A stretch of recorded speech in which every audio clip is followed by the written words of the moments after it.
Че, сильно храпел, да? Храпело — это какое-то другое слово, Сережа.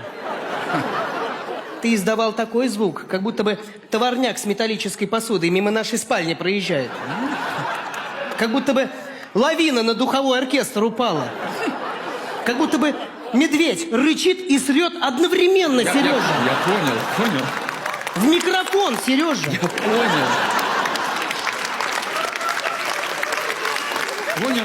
Сереж, я высыпалась только когда ты спал в гостиной. А я у матери влюблено, Сережа.